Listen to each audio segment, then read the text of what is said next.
ဒဏ်ရာတွေကြောင့်ဆွေးနွေးခဲ့ရတဲ့အင်္ဂလန်ရဲ့ရွှေရောင်အိမ်မက်မိုက်ကယ်အိုဝင်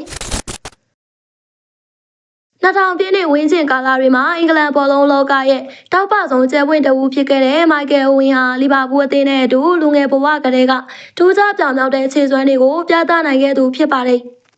အိုဝင်ရဲ့ကစားသမားဘဝအမြင့်ဆုံးအချိန်ကတော့2001ခုနှစ်ဖြစ်ပြီးအဲ့ဒီရာသီမှာလီဗာပူးအသင်းနဲ့အတူစူပလာ9လုံးအထိရယူနိုင်ခဲ့သလိုအာဆင်နယ်နဲ့ကစားခဲ့တဲ့ FA ကပ်ဘောလုံးပွဲမှာလည်းအဖိုးတန်သွင်းဂိုးတွေနဲ့အသင်းကိုပိုဆွဲအောင်ကူညီပေးခဲ့တာကြောင့်အဲ့ဒီပွဲကိုမိုက်ကယ်အိုဝင်ဘောလုံးပွဲလို့တောင်တင်စားခေါ်ခဲ့ကြပါတယ်။အဲ့ဒီနှစ်မှာပဲအိုဝင်ဟာဖီဂိုနဲ့ဇီဒန်တို့လိုကမ္ဘာအဆင့်ကစားသမားတွေကိုကြော်ဖြတ်ပြီးကမ္ဘာအကောင်ဆုံးကစားသမားဆိုဖြစ်တဲ့ဘလွန်ဒေါဆိုကိုပါစုခိုးနိုင်ခဲ့တာဖြစ်ပါတယ်။ဒါပေမဲ့အိုဝင်ရဲ့တောက်ပတဲ့ကစားသမားဘဝဟာတရားပြဿနာတွေကြောင့်တဖြည်းဖြည်းနဲ့မိမ့်လာခဲ့ရပါတယ်။လီဗာပူးကနေရီယယ်မက်ဒရစ်ကိုပြောင်းရွှေ့ခဲ့တဲ့အချိန်မှာခြေစွမ်းပြနိုင်မှုရုန်းကန်ခဲ့ရသလိုနျူကာဆယ်ကိုပြန်လည်ရောက်ရှိလာတဲ့အချိန်မှာလည်းပြင်းထန်တဲ့တူဝေးရိုးတန်ရာကြောင့်သူ့ရဲ့အားသာချက်ဖြစ်တဲ့အရှိန်အဟုန်ပြင်းပြင်းနဲ့ပြေးလွှားနိုင်စွမ်းတွေပျောက်ဆုံးသွားခဲ့ရပါတယ်။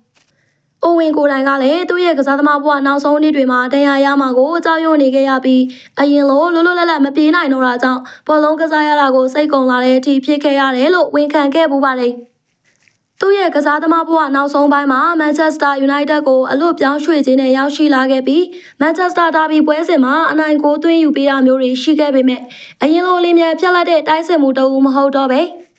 ဂိုးအေရီယာအတွင်းကနေသာဂိုးသွင်းယူရတဲ့တိုက်စစ်မှုတအူးအဖြစ်ပြောင်းလဲသွားခဲ့ရပါတယ်။အိုဝင်ဟာ2000ပြည့်နှစ်တွေရဲ့အစပိုင်းမှာကမ္ဘာအဆင့်တန်းရှိတဲ့ကစားသမားတအူးအဖြစ်ရပ်တည်နိုင်ခဲ့ပေမဲ့ငယ်စဉ်ကတည်းကပွဲစဉ်တွေအလွန်အမင်းကစားခဲ့ရတာကြောင့်ရရှိခဲ့တဲ့ဒဏ်ရာဟောင်းတွေကသူ့ရဲ့အကောင်းဆုံးပုံစံတွေကိုဖျက်ဆီးပစ်ခဲ့တာပဲဖြစ်ပါတယ်။မိုက်ကယ်အိုဝင်ဟာအင်္ဂလန်ဘောလုံးသမိုင်းမှာအစောဆုံးပွင့်ပြီးအစောဆုံးကျွေးလွင့်သွားခဲ့ရတဲ့နှင်းစီတပွင့်နဲ့တူခဲ့ပါတယ်။